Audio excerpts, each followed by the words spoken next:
Muy buenos días, que la paz y la bendición del cielo sean contigo. Bienvenido a tu programa. Nuevamente nos encontramos en este día estudiando el libro de Daniel y Apocalipsis. Habíamos continuado con los temas de las trompetas. Hoy prácticamente vamos a llegar a la conclusión de la séptima trompeta. Para hacer un resumen, habíamos visto cómo las trompetas en Joel 2 dice: tocad trompeta y convocad a mi pueblo a asamblea. Que haya alarma. ¿Por qué? Porque las trompetas se tocaban con varios propósitos. 1, convocar a asamblea. 2, mover a la gente. 3, llamar a los dirigentes. 4, mover al pueblo a la batalla. Entonces, prácticamente lo que eran las trompetas, los toques de trompetas, era prácticamente los juicios de Dios, el llamado de los juicios de Dios para aquellos que eran enemigos y que habían perseguido al pueblo de Dios. Analizamos cómo la primera trompeta se aplicaba al pueblo judío y luego también en el 410 cómo los vándalos entraron a Roma y le causaron grandes estragos. La segunda trompeta, digamos, dice que Alarico y Genserico, estos dos generales, uno de los godos y otro de los vándalos, estos llegaron e hicieron grandes daños a Roma. Después la tercera trompeta tocó y los hunos, dirigidos por Atila, entraron hasta Roma y causaron también grandes estragos en el ejército de Roma. Y por último, la cuarta trompeta, Odoacro, en el año 476 daba el golpe final al Imperio Romano. El Imperio Romano cae como imperio y ahora se segmenta en 10 naciones. Estas 10 naciones empiezan las luchas. En ese momento el papado entra en juego en el 538 y empieza y domina a Europa. Toma el control, pero después la quinta y la sexta trompeta analizábamos cómo los árabes que salieron del abismo, de las zonas desérticas, y salieron como langostas, conquistaron prácticamente el medio mundo, conquistaron parte de África, conquistaron parte de Asia Menor y conquistaron también parte de España. Desde España querían incursionar a Europa y ahí empezaron las famosas batallas de la Guerra Santa, donde los reyes de España, los de Francia, los de Alemania se unieron para pelear contra los moros, contra estas cuadrillas que parecían langostas y que le causaron gran daño a la Iglesia Católica. Es interesante cómo este imperio luchó mucho y prácticamente dice que por 150 años iban a tener el poder. Ya habíamos analizado cómo de 1299 a 1449 este poder creció tanto y tuvo el poder absoluto en todo lo que era Asia Menor, parte de Asia y África. Después se levantó otro poder, siempre del Islam, pero esta vez eran los maometanos, pero en una forma, ellos habían conquistado a los turcos. Los turcos prácticamente era cualquier pueblito pequeñito, pero crecieron mucho. Conquistaron lo que era Irak e Irán y crecieron mucho y luego conquistaron Asia Menor. Querían conquistar Constantinopla. 2 de sus reyes, Otmán y Otomán, por eso se llamaba el reino otomano o el imperio otomano.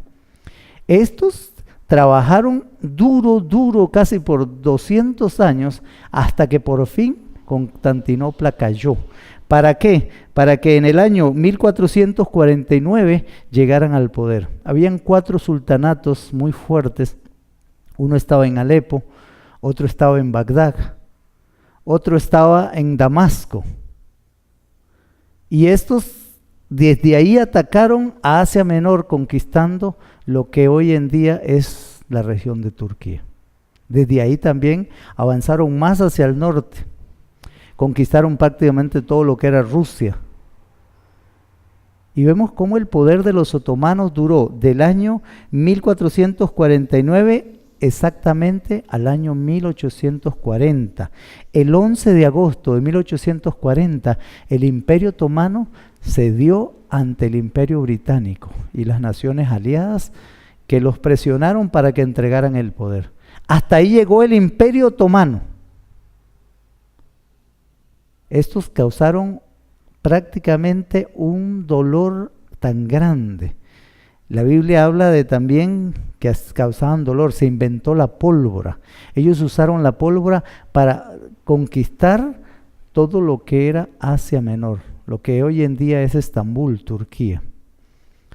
Pero es interesante que nosotros vamos a ver cómo todavía las trompetas, porque por ahí vas a encontrar personas que aplican futuristamente el cumplimiento de las trompetas.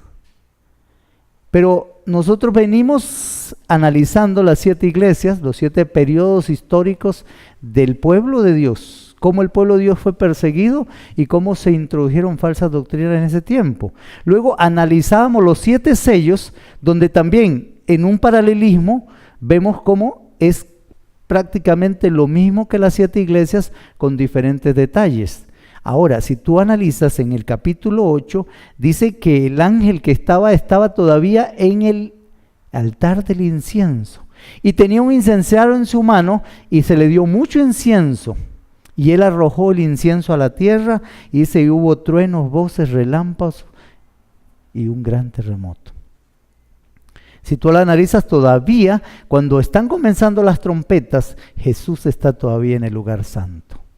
Él es el único que tiene el poder para interceder por su pueblo y para aceptar las oraciones de su pueblo. ¿Por qué razón? Porque nosotros vemos que entonces todavía en la sucesión, simplemente en el 5.º sello, las almas que estaban debajo del altar clamaban y decían, ¿hasta cuándo, Señor, vengarás de la tierra la sangre de los que nos mataron? Y ahora él se le dice que esperen un poquito más hasta que se complete el número de los consiervos. Ahora, vemos que para dar un poquito de liberación, en Daniel 12 decía, pequeños socorros. ¿Por qué razón? Porque prácticamente el Islam lo que trajo en la 5ª y 6ª trompeta fue un alivio para la reforma. Fue un pequeño socorro. ¿Por qué? Porque los católicos dejaron de perseguir momentáneamente al protestantismo porque se estaban viendo obligados al ser atacados por los otomanos y por lo que eran los árabes. Entonces, ahí analizamos nosotros cómo el cumplimiento de la 5ª y 6ª trompeta no se aplicaba al futuro, sino se aplicaba en el cumplimiento histórico que llegaba prácticamente a su final en la 6ª trompeta hasta 1840. Habíamos visto cómo un hombre que predicaba con los milleristas, José Lish, 2 años antes agarró la profecía, vio su cumplimiento y dio una certera interpretación. Y él dijo, el 11 de agosto el Imperio Otomano llega a su final. Exactamente como él lo había dicho, así se cumplió. Esto trajo un mayor auge a la predicación millerista. Desde 1840 hasta 1844 dijeron, el cumplimiento de la palabra de Dios se está dando. Por eso es importante que nosotros comprendamos algo que es de vital importancia. ¿Por qué razón? Porque si tú analizas el capítulo 9 en la 6ª trompeta, al final, en el versículo 20 y 21, dice así, los otros hombres que no fueron muertos, que no murieron a causa de las 2 plagas, ni aún se arrepintieron de las obras de sus manos, ni dejaron de adorar a los demonios y a las imágenes de plata, de bronce, de piedra y de madera, las cuales no pueden ver, ni oír, ni andar. No se arrepintieron de sus homicidios, ni de sus hechicerías, ni de sus fornicaciones, ni de sus hurtos. Habíamos analizado también que prácticamente entre la 5ª trompeta y la 6ª trompeta, la iglesia ortodoxa fue la que más se vio afectada, porque fue la que fue conquistada prácticamente por los otomanos y también por los árabes, por el Islam. Pero la Iglesia Católica también sufrió, pero aún así dice que los que no murieron no cambiaron de actitud, no vieron la oportunidad de entregarse a Dios, simplemente siguieron adorando los demonios, siguieron adorando imágenes, siguieron con las doctrinas falsas. Eso quiere decir que no era futurista, sino historicista. ¿Por qué? Porque se estaba cumpliendo la historia en los periodos antes de que Cristo pasara al lugar santísimo, antes de que comenzara el juicio investigador, antes de que comenzara el tiempo del fin. Ahora, entre la sexta trompeta y la séptima trompeta, Cristo deja un paréntesis para que nosotros podamos comprender los eventos históricos y qué era lo que iba a pasar. ¿Recuerdas que yo te decía que Apocalipsis se dividía en dos partes, la parte histórica, la parte escatológica? ¿Por qué razón? Porque uno nos viene mostrando los periodos de la iglesia, desde la fundación del cristianismo hasta que llegue el último cumplimiento, cuando las iglesias se unan para perseguir al pueblo de Dios, cuando se dé la ley dominical. Entonces, prácticamente en el capítulo 10 y el capítulo 11 encontramos como un pequeño explicación que Dios quiere darnos para entender la séptima trompeta. Yo quiero que analicemos hoy el capítulo 10 en una forma breve. Vamos a inclinar el rostro, vamos a pedir una oración para que el Dios del cielo ilumine nuestra mente, abra nuestro entendimiento. Bendito y amado Dios, gracias te damos, Señor, por la oportunidad que nos regalas de comprender tu palabra. Ayúdanos, Señor, ayúdanos para poder distinguir entre el error y la verdad. Ayúdanos a poder ver, Señor, lo que estás pidiendo para tu pueblo, lo que nos estás pidiendo que hagamos, Señor, en la preparación antes de que tú regreses en la nube de los cielos. Ayúdanos, Señor, a entender la historia, a comprender tu palabra y a ver cómo tú eres el dador de la profecía, pero también que la profecía va muy de mano de la historia. Que podamos, Señor, preparar a otros y preparar nosotros mismos. Danos tu aprobación, danos tu Santo Espíritu, en el nombre de Jesús. Amén. Ahora sí, yo te invito a que abras el capítulo de Apocalipsis, el capítulo 10, versículo 1, dice: vi descender del cielo otro ángel fuerte, envuelto en una nube, con un arco iris sobre su cabeza, y su rostro era como el sol, y sus pies como unas columnas de fuego. Tenía en su mano un librito abierto, y puso su pie derecho sobre el mar, y su izquierdo sobre la tierra. Es interesante cómo aquí en este mensaje, cuando la Biblia habla de ángel, está hablando de un mensajero o de un mensaje.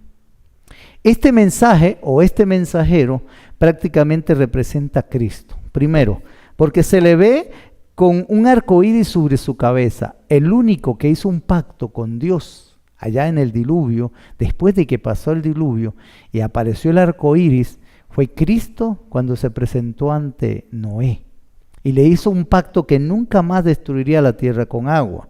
Después de eso, cuando se le ve con el rostro como el sol y sus pies como columnas de fuego, aquel que se le presenta como el sol es a Cristo Jesús. En Malaquías 4:2 dice: y nacerá el sol de justicia, y sobre sus alas traerá salvación. Jesús es el único que brilla con ese resplandor tan único, y después de eso también se le representa como sus pies como columnas de fuego, tanto en Ezequiel capítulo 1, capítulo 9, en Isaías capítulo 5, Apocalipsis 1, se le ve como con columnas de fuego, sus pies como bronce bruñido. Ahora, dice que tenía en su mano un librito abierto. Si nosotros vemos en el capítulo 5 de Apocalipsis, dice que Juan lloraba mucho porque no podía entender. Y él decía: pero ¿quién? No hay nadie digno ni en la tierra ni en el cielo para abrir el libro que estaba escrito por dentro y por fuera.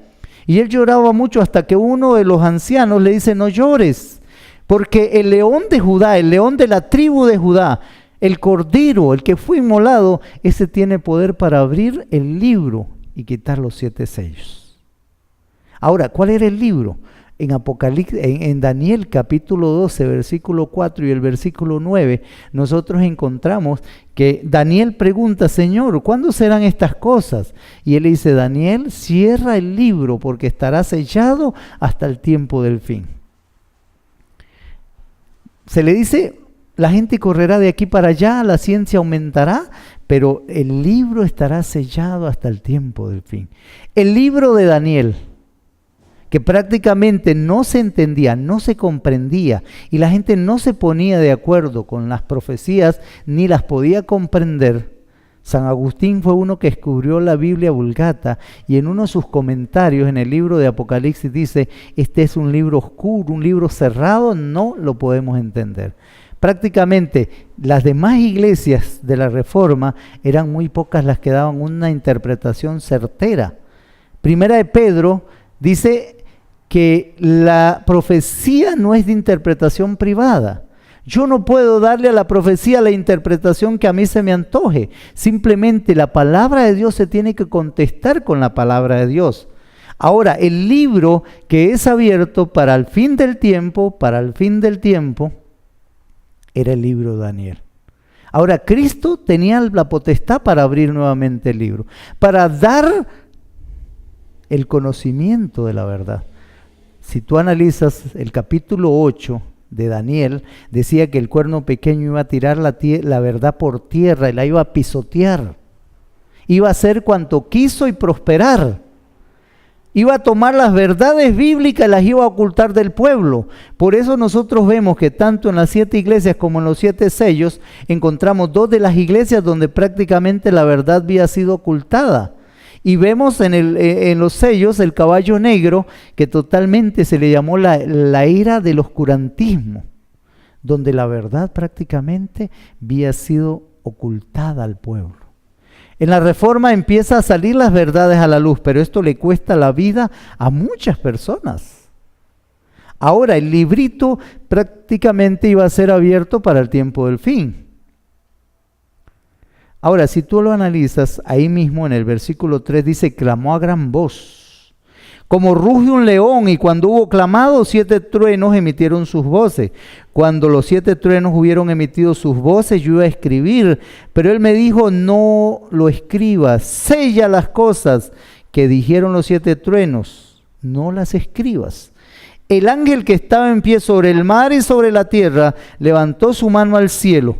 Hay algo importante, este mensaje, este ángel estaba parado en una parte sobre el mar y otra parte sobre la tierra. ¿Qué representaba? Iba a ser un mensaje universal. Las aguas representaban pueblos, naciones, muchedumbres y lenguas. Eso quiere decir que el mensaje se iba a predicar en Europa. Europa prácticamente eran las naciones más populosas en ese momento. Pero también se iba a predicar en la tierra. Se iba a predicar en América.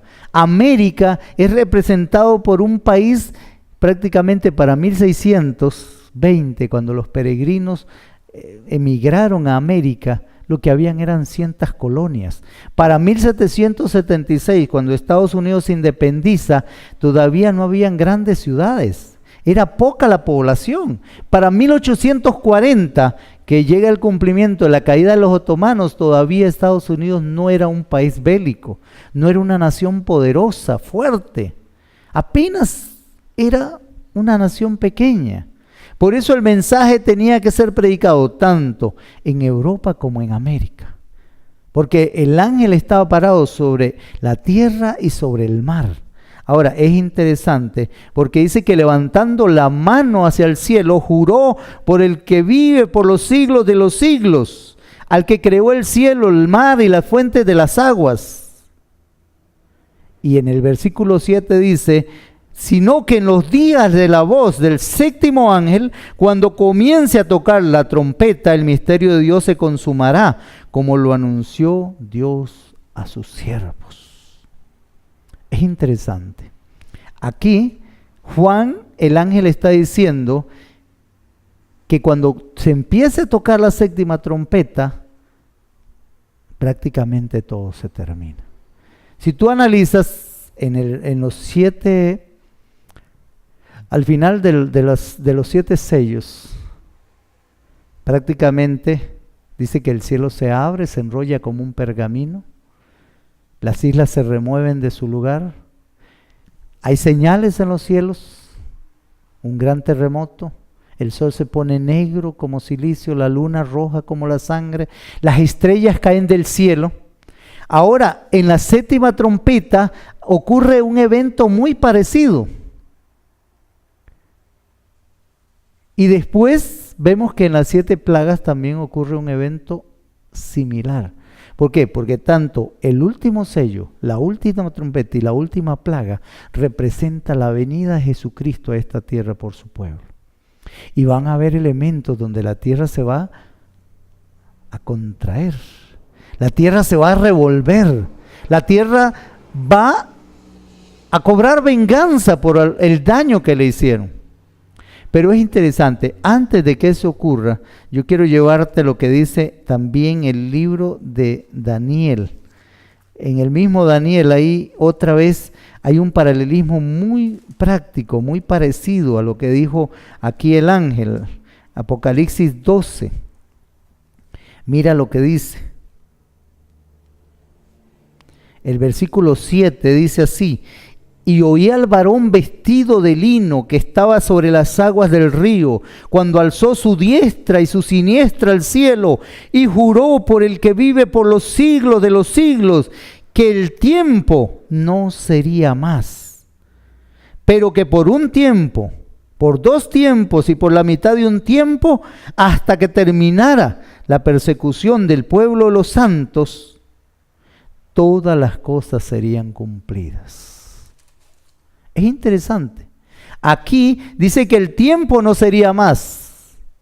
Hasta 1798, cuando llegaban los 1260 años de persecución papal, donde los cristianos, la Iglesia Católica, el sistema papal mató más de 60 millones de cristianos en manos de ellos. Ahora en el 5º sello dice: ¿hasta cuándo vengarás la sangre? Y él dice: espérense un poquito más hasta que se complete el número de los consiervos. Y ahora dice que cuando la 7ª trompeta empieza a sonar, el misterio será consumado. Vemos cómo el libro de Daniel tenía que ser abierto más o menos aproximándose en 1844. La profecía de tiempo, la más exacta, la más completa, estaba en Daniel 8:14. Hasta 2300 años y el santuario será purificado. ¿De qué iba a ser purificado? Ya lo habíamos analizado en otro tiempo. Iba a comenzar el juicio investigador. Los pecados que estaban escritos en los libros, tanto tuyos como míos, tanto de todos los que murieron creyendo en aquel corderito que mataban, confesando sus pecados, ahora iban a ser revisados, analizados, para que en el día del juicio final, simplemente el que fue salvo siga siendo salvo. Y el que cometió pecado y siguió cometiendo pecado, va a ser encontrado como injusto. Por eso era necesario. Por eso aquí dice que tenía que ser predicado el libro de Daniel nuevamente. Y si tú lo analizas, dice el 8, la voz que oía del cielo habló otra vez conmigo y dijo: ve al ángel y toma el librito que está en la mano del ángel, que está en pie sobre el mar y la tierra. Y fui al ángel diciéndole que me diese el librito, y él me lo dio y me dijo: cómelo y te amargará el vientre, pero a tu boca será dulce como la miel. Ve lo que dice el 10. Entonces tomé el librito de la mano del ángel, lo comí, y era dulce a mi boca como la miel, pero cuando lo hube comido amargó mi vientre. Había un granjero bautista, más o menos para 1830. Él fue invitado a predicar. Y él dijo: ¿qué predico? Y empezó a revisar el libro de Daniel. Y de pronto, analizando el libro de Daniel, se encontró esta parte, Daniel 8:14, donde dice: hasta 2300 tardes y mañana, y el santuario será purificado. Empezó a analizar. Llegó al capítulo 9 y dijo: desde la orden para restaurar a Jerusalén hasta el Mesías príncipe, habrán 483 años. Y por una semana más se confirmará el pacto con muchos, y a la mitad de la semana se hará cesar el sacrificio. Y él empezó a analizar y a buscar y a estudiar, y entonces comprende que en el año 475, el rey Artajerjes da un decreto para que se reconstruya Jerusalén y se terminen las murallas y el templo. Pero desde ahí hasta el año 27 pasaron 483 años. En el año 31 muere Jesucristo. En el año 34 el pueblo de Israel rechaza la gracia matando a Esteban y totalmente cerrándose la gracia para el pueblo de Dios. Pero luego pasaban 1810 años. Si esto le sumamos del año 34 nos llevaba hasta 1844. Ahora este hombre se convence y dice, algo va a suceder en 1844. Empieza a estudiar y se da cuenta que el 22 de octubre de 1844 concibía con el día de la expiación judía, con la Shekinah, con el día de juicio, con el gran día de expiación en el pueblo de Israel, donde Dios decía que si no estabas preparado eras cortado. Y él dice, bueno, el santuario va a ser purificado. Jesús viene y dice que va a pagar con fuego a cada uno, y la obra de cada uno se revelará con fuego. Y él dice, esto quiere decir que Cristo viene y la tierra llega a su final. Jesús viene por su pueblo y empieza a predicar la venida de Cristo. Empieza a hablar de las profecías. Habla de Daniel 2, Daniel 7, Daniel 8, Daniel 11, Daniel 12. Luego entra con Apocalipsis hasta llegar al 21 y 22, donde dice Jesús regresa con la santa ciudad. Y esto lo predicaban con un gran amor, con un gran ahínco, con un gran esfuerzo, con deseos de preparar a la nación. Prácticamente del año 1830 a 1843, más de 50,000 personas en los Estados Unidos aceptan el mensaje. Pero no solo fue predicado en los Estados Unidos. José Wolf, un bautista que se convirtió al cristianismo, empezó a predicar en Asia y en Europa. Este hombre también predicaba que Jesús venía a la tierra.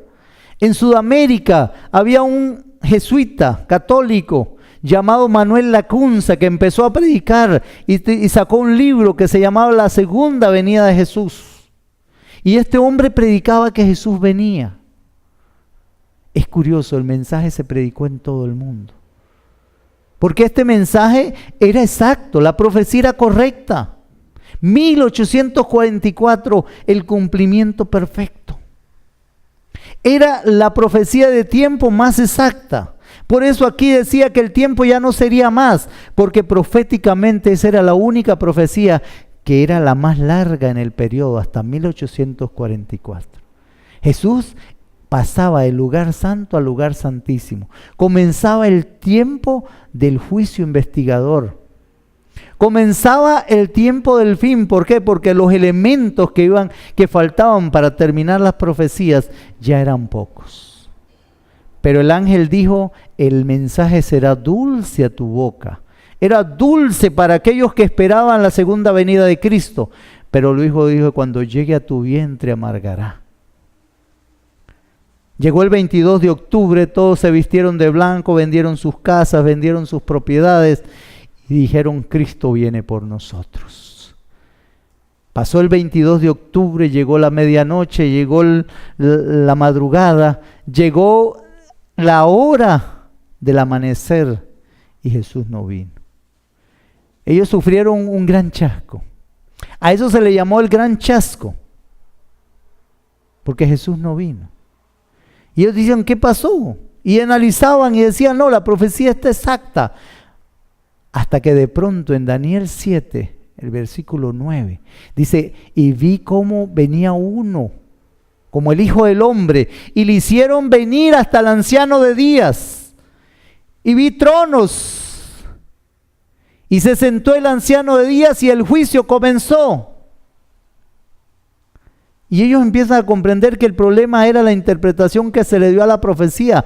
Jesús no venía hacia la tierra, sino que pasaba del lugar santo al lugar santísimo y comenzaba la obra final por ti y por mí, donde se examinarían los nombres de los que han de ser salvos, de aquellos que confesaron sus pecados y creyeron en el Cordero, desde Abel hasta la cruz, desde la cruz a nuestro tiempo y luego el juicio de los vivos, donde tú y yo, si vivimos una vida consagrada, una vida de entrega al Señor, caminando diariamente con Cristo en el día del juicio, vamos a ser hallados salvos, justos, vestidos con el manto de justicia que Cristo nos regaló.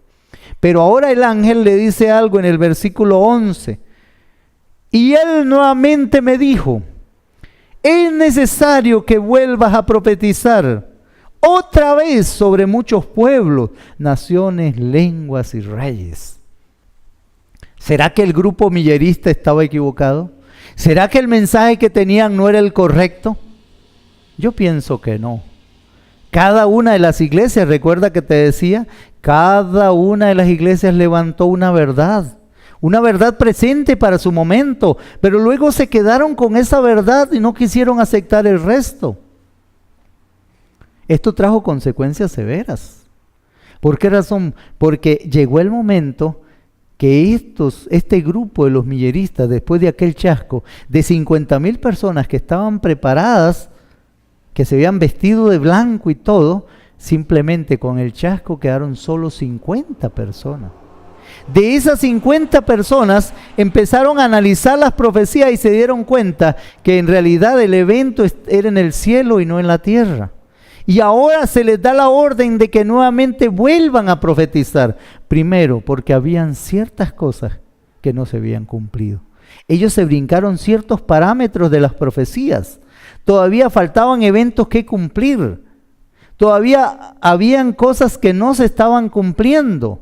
Habían verdades que no habían surgido a la verdad, a salir a la luz. Todavía no se guardaba el sábado. Recuerde que las iglesias venían desde el 321, la Iglesia Católica instituyó el domingo en vez del sábado. Pero ahora Dios estaba nuevamente trayendo la verdad presente. La verdad del sábado, la verdad de la alimentación, la verdad de la vida de santificación. La justificación y la santificación no habían sido aceptadas todavía para ese tiempo. Habían verdades que todavía estaban ocultas para el pueblo de Dios y se necesitaba sacarlas a la luz. Por eso es necesario, dice, volver a profetizar, volver a hablar del mensaje. Volver a comprender que todavía habían eventos que faltaban. Pero la profecía era cierta. El mensaje era correcto.